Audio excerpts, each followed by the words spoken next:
बिस्मिल्लाहिर्रहमानिर्रहीम। अस्सलाम वालेकुम। उम्मीद करती हूँ आप ठीक ठाक होंगे, खैरियत से होंगे। Welcome back to my channel. आज मैं आपके साथ शेयर करूँगी अपनी डेली रूटीन। आज का मेरा दिन बहुत ही ज़्यादा बिज़ी होने वाला था। आज मुझे 3-4 जगह पर जाना था। आजकल मेरी अम्मी की तबीयत बहुत ज़्यादा ख़राब है, तो कोशिश होती है कि नाश्ता मैं बना लिया करूँ। वैसे तो नाश्ता अम्मी बनाती हैं, मैं रात की रोटी बनाती हूँ सिर्फ़। सालन वग़ैरह भी अम्मी ही बनाती हैं, मैं ज़्यादातर सालन नहीं बनाती और मुझे इतने बनाने भी नहीं आते। मैं बस चाइनीज़ वग़ैरह इस तरह की कोई राइस वग़ैरह कुछ बनाना हो तो वो मैं बना लेती हूँ। वैसे भी हमारे घर नाश्ता इतना कोई ज़्यादा हैवी तो बनता नहीं है, सिर्फ़ 3 लोगों का नाश्ता बनता है। मैं वैसे भी पराठा वग़ैरह नहीं खाती मोस्टली, और अम्मी भी आजकल तबीयत उनकी ख़राब है, तो वो भी नाश्ते में पराठा वग़ैरह नहीं खाती। वो भी मेरे साथ ब्रेड और अंडा ही ले लेती हैं या ब्रेड और चाय ले लेती हैं, जैसे हमारा मूड होता है उस तरह से हम देख लेते हैं। अदरवाइज़ ये होता है कि रोटी बहुत ही कम हमारे घर खाई जाती है। अब सुबह नाश्ता बनता है, दोपहर में बस वही चाय बिस्किट अगर किसी ने लेनी हो तो वो ले लेते हैं, अदरवाइज़ शाम तक ही फिर सब खाना खाते हैं। इस तरह से हमारे घर की रूटीन हुई हुई है। मैं ये होता है कि कोशिश करती हूँ कि टाइम से सारे काम वगैरह हो जाएँ तो फिर नाश्ता भी टाइम से बने। हमारे घर नाश्ता ऑलमोस्ट 11:30-12 बजे के करीब ही बनता है, क्योंकि सब सुबह उठ तो अर्ली जाते हैं, लेकिन ये होता है कि चाय वगैरह पी लेते हैं, तो नाश्ता थोड़ा-सा लेट ही करते हैं। अच्छा, मैं कुछ अच्छा बनाऊँ या ना बनाऊँ, लेकिन मैं रोटी बहुत अच्छी बनाती हूँ। मैं पराठे भी बहुत अच्छे बनाती हूँ और मैं रोटी भी बहुत अच्छे बनाती हूँ। मेरी सिस्टर की शादी हो गई है, तो वो मुझे अक्सर कहती है कि यार मैं तुम लोगों के घर के पराठे बहुत मिस करती हूँ। आजकल तो वैसे ये है कि हमारे घर इतना वाइट आटा नहीं आ रहा, क्योंकि मेरे अब्बू को वाइट आटा पसंद नहीं है, तो इसलिए हम मिक्स आटा ही खा रहे हैं। वरना ये होता था कि वाइट आटे से पराठे बहुत ही अच्छे बनते हैं, और इसका ये होता है कि अगर आप उसी वक़्त खा लें तो ही अच्छे लगते हैं, इस तरह पड़े हुए पराठे भी नहीं अच्छे लगते। तो इसलिए कोशिश होती है कि हम मिक्स आटा ही यूज़ करें, क्योंकि अब्बू भी खा लें, क्योंकि 2-2 दफ़ा आटा गूँथना भी आसान नहीं होता। मुझे गूँथना होता है, तो इसलिए मैं कोशिश करती हूँ कि नॉर्मल आटा ही हो। बाकी ये है कि हर घर की अपनी-अपनी बात होती है, हर कोई आज के टाइम में वैसे भी आटा अच्छा मिलना बहुत मुश्किल हो गया है। हमारा आटा थोड़े दिन पहले ख़त्म हो गया था, तो हमें ग्रॉसरी में भी देर थी, तो फिर हम लोगों ने बाहर से ले लिया था खुला आटा, लेकिन वो हमारा सारा वेस्ट हुआ था, क्योंकि किसी ने भी नहीं खाया था, वो बहुत ही अजीब आटा था। नाश्ते में मुझे सिर्फ़ 4 ही रोटियाँ बनानी थी, उसके बाद अपने और अम्मी के लिए मैंने ब्रेड गरम की थी और साथ ही चाय बनाई थी, क्योंकि आज हमारा कोई हैवी मूड नहीं था नाश्ता करने का, क्योंकि हमें नाश्ता करके फ़ौरन निकलना था।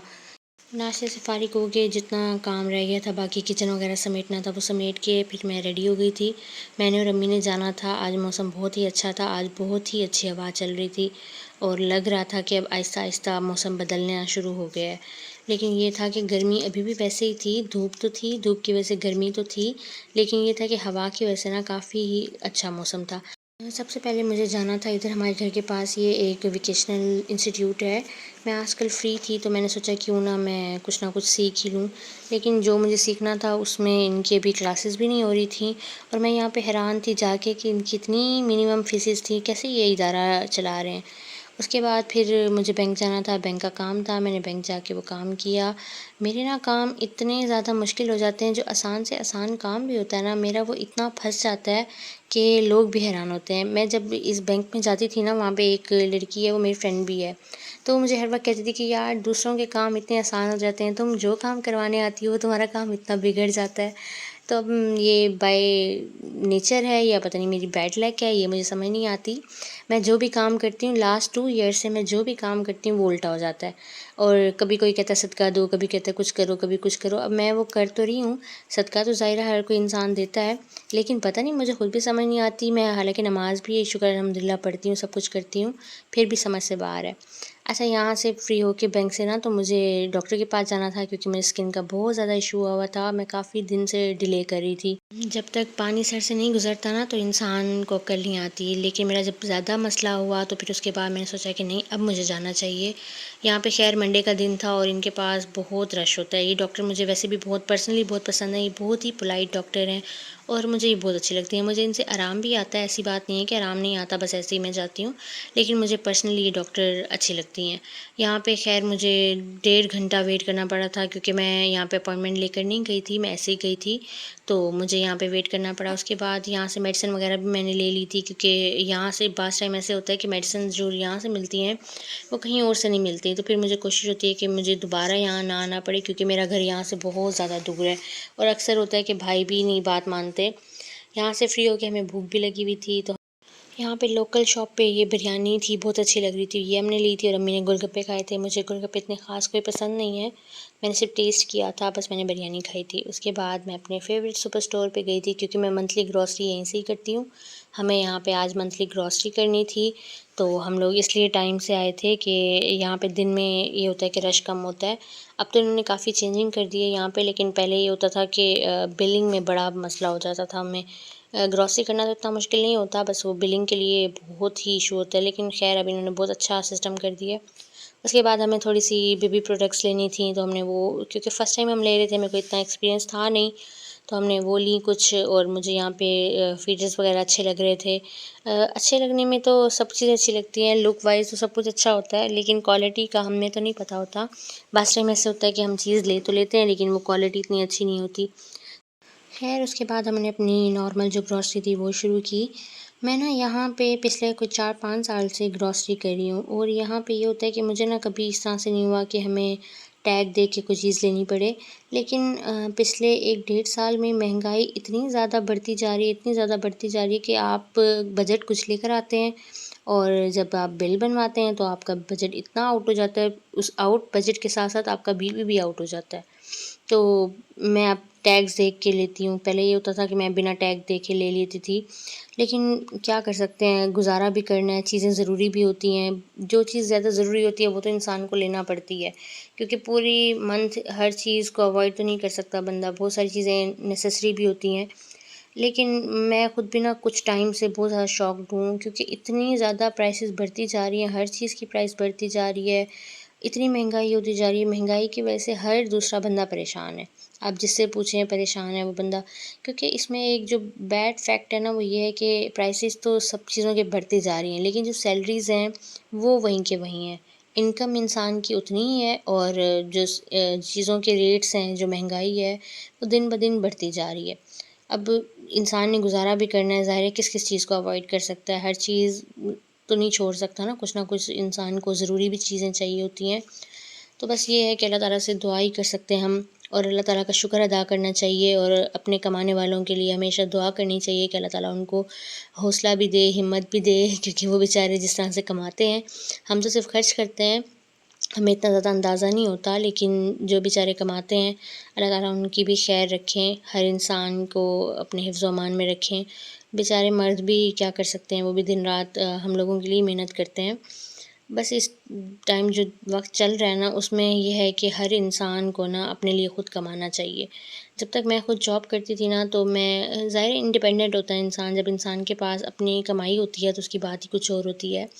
तो ये होता है कि इंसान थोड़ा-सा इंडिपेंडेंट होता है, किसी के ऊपर डिपेंड नहीं करता। कुछ ऐसी चीज़ें होती हैं जो इंसान को खुद अपनी मर्ज़ी से लेनी होती हैं, जिसके लिए किसी की परमिशन नहीं चाहिए होती, जिसके लिए किसी से आपको कुछ लेना नहीं पड़ता।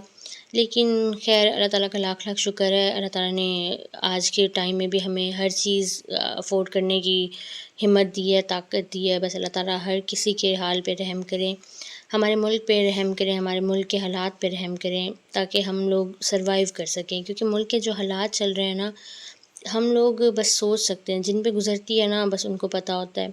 हम किसी के बारे में कुछ भी एक्सपेक्ट नहीं कर सकते कि कोई कैसे गुज़ारा कर रहा है। हर किसी का गुज़ारा मुश्किल है, जो ज़्यादा कमा रहा है उसके लिए भी मुश्किल है, जो कम कमा रहा है उसके लिए भी मुश्किल है।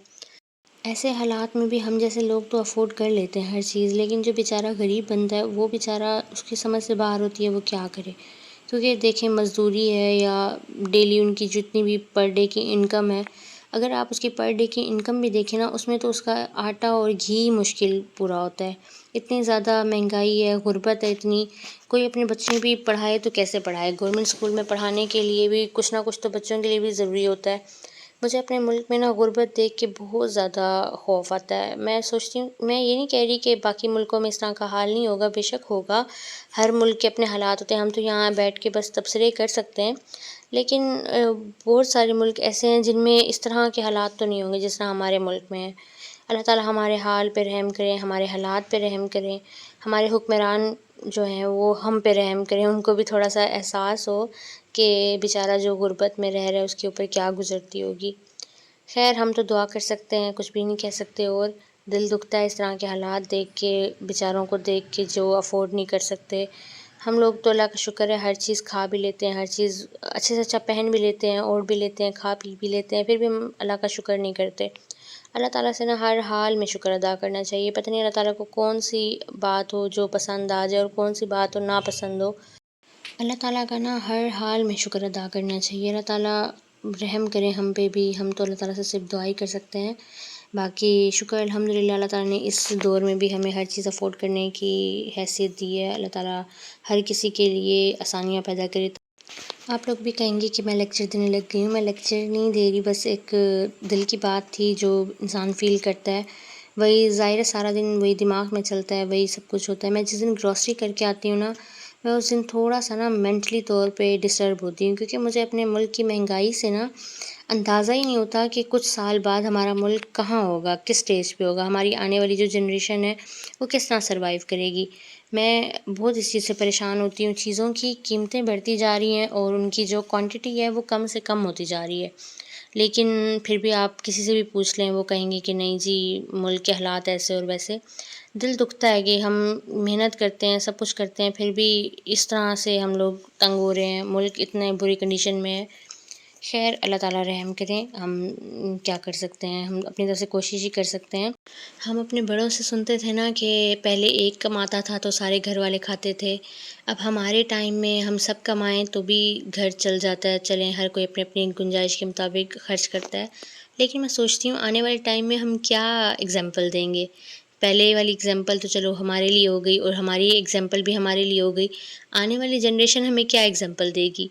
क्या वो डबल-डबल शिफ्टें करेगी या क्या होगा ऐसे कि वो किस तरह कमाएगी? मैं तो सिर्फ़ इस बात से परेशान रहती हूँ। पहले ना मैं ख़िलाफ़ थी कि मुल्क से बाहर नहीं जाना चाहिए, ऐसी क्या नौबत आ जाए कि इंसान को मुल्क छोड़ना पड़े, कमाई की खातिर क्यों घर छोड़े, क्यों मुल्क छोड़े, अपना शहर अपना होता है, अपना मुल्क अपना होता है। लेकिन लिटरली अब मेरी खुद भी सोच ना बदलने लग गई है। मैं सोचती हूँ कि नहीं, अगर यहाँ पे रह के इस तरह के हालात देखने ना, तो इससे बेहतर है कि आप बाहर ही चले जाएँ। वहाँ पे कुछ अच्छा हो ना हो, कोई इनकम का इशू हो या ना हो, लेकिन कम से कम आप इंसान सेफ़ तो है। यहाँ पे तो हमारे मुल्क में कुछ सेफ्टी ही नहीं रह गई, हर रोज़ कोई नया मसला हो रहा है। ऐसे इतने आफ़ात आ रही हैं, इतनी नागहानी एक्सीडेंट्स हो रहे हैं। अब यहाँ से भी वापस जाते हुए मैंने इतना बुरा एक एक्सीडेंट देखा था कि समझ से बाहर होती है कि इंसान घर से क्या कहकर निकलता है और घर पहुँचेगा कि नहीं पहुँचेगा, इस चीज़ की भी टेंशन होती है। बस अल्लाह ताला रहम करें, हम अल्लाह ताला से दुआ ही कर सकते हैं और तो कुछ भी नहीं कर सकते। ख़ैर हमारी यहाँ पे ग्रोसरी सारी कंप्लीट हो गई थी, उसके बाद हमने यहाँ पे बिलिंग अपनी सारी करवाई। बिलिंग में भी हमें काफ़ी सारा टाइम लगा था, दिन का टाइम था, तो यहाँ पे इतना रश नहीं था, लेकिन हमारी यहाँ पे इनका ना स्टाफ़ चेंज हुआ था, तो बहुत ही स्लो स्टाफ़ था। तो यहाँ पे हमें अच्छा खासा टाइम लग गया था। यहाँ से फ्री होके फिर हम लोगों ने घर जाना था, क्योंकि हमारी कैट्स भी बेचारी अकेली थीं, वो बेचारी परेशान हो जाती हैं अगर घर पे हम लोग ना हो ना, तो उनको जाके हमने देखना होता है। ये उनका सोने का टाइम था, हमें ये था कि चलें वो सोई हुई होंगी तब तक ना हम घर चले जाएँगे। अच्छा, यहाँ ना गुलगश्त में एक लतीफ़ के अपोज़िट पराठा शॉप है। मैं कब से इसकी एडवर्टाइज़ देख रही थी, तो मैंने सोचा था जब भी मैं ग्रॉसरी के लिए जाऊँगी तो मैं यहाँ से ज़रूर पराठा खाऊँगी। लेकिन ख़ैर आज यहाँ पे ये दुकान बंद थी, माय बैड लक। अच्छा, मुझे ना इन्होंने टक वालों ने कुछ ये अपना सैंपल दिया था, ये बहुत ही अच्छा इसका टेस्ट था। ये टक बाइट्स थी, छोटी-छोटी बाइट्स थी बिल्कुल। इसमें लेज़ और टक का ना फ्लेवर था, अच्छा टेस्ट था इसका। अब ये सारी ग्रॉसरी ऑर्गेनाइज़ करने का टाइम था, जो कि मैंने और अम्मी ने मिलके की थी। उसके बाद हमने चाय पी थी और हम केक लाए थे, वो हमने खाया था, क्योंकि सुबह का नाश्ता किया था, फिर हल्का-फुल्का दोपहर में खाया था, तो भूख लगी हुई थी। अब अम्मी के साथ-साथ जैसे अम्मी ग्रॉसरी समेट रही थी, वैसे ही हमारी कैट्स बैठ के ऐसे देख रही थी। मुझे तो लगता है कभी-कभी ये हम लोगों पे नज़र रखते हैं कि हम काम ठीक कर रहे हैं कि नहीं। अगर आपको मेरी वीडियो अच्छी लगी है तो काइंडली मेरे चैनल को सब्सक्राइब करें, ताकि मेरी जितनी भी न्यू वीडियोज़ हैं वो आप तक पहुँच सकें। Thanks for watching. अल्लाह हाफ़िज़।